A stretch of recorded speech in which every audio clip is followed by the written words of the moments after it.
বিসমিল্লাহির রহমানির রহিম। আসসালামু আলাইকুম ওয়া রাহমাতুল্লাহি ওয়া বারাকাতুহু।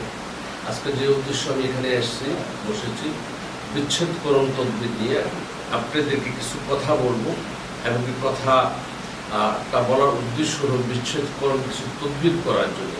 সেটার জন্য করণীয় প্রথম হবে আপনার লাজ্জাতুন নাসা কিতাব নিয়ে এবং কিতাবের নিয়ে এটার সাথে সাদা কাগজ লাগবে, মেশকে জাফরান কালি লাগবে বিচ্ছেদ করার জন্য। যে কাউকে বিচ্ছেদ করতে চান এবং কাউকে আপনি আপন করতে চান, কাছে রাখতে চান, দূরের মানুষের কাছে রাখতে চান, তাহলে এরকম একটা রূপার তাবিজ লাগবে এবং এরকম সাদা কাগজ লাগবে। সেই সাদা কাগজে আপনার লাজ্জাতুন নাসায় যে নকশা লেখা আছে, যে নকশাগুলি আপনার আমলধারিত, আমল ভালো আমলের নামাজের মাধ্যমে সহিভাবে এটা লেখে আপনার কাজটা 100% আপনি এটা শুদ্ধভাবে 72 ঘন্টার ভিতরে সমাধান আনা সম্ভব হবে। চলুন আপনাদেরকে দেখাই দিই কিভাবে কাজটা করা হয় এবং নকশাটা কিভাবে লেখা হয়।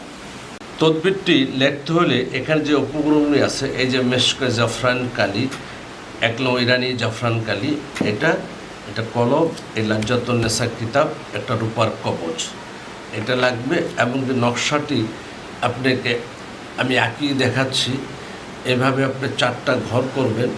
4টা ঘর করে আপনি সুন্দরভাবে আপনি দিকটি লিখবেন। দিকটি লেখার সময় আপনার খেয়াল থাকবে আল্লাহর দিকে, আল্লাহ রসুলের দিকে, এরকম আপনি দিক লিখবেন এবং আপনার খেয়াল থাকবে আল্লাহ রসুলের দিকে।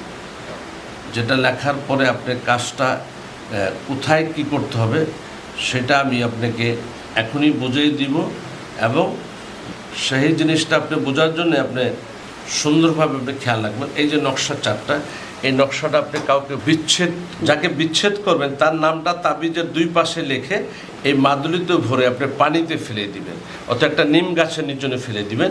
এটা 72 ঘন্টার ভিতরে আপনার বিচ্ছেদ এবং আল্লাহ পাক রব্বুল আলামিন সর্বশক্তির মালিক, উনি আপনাকে এটার উসিলায় আপনাকে সমাধান দিবেন।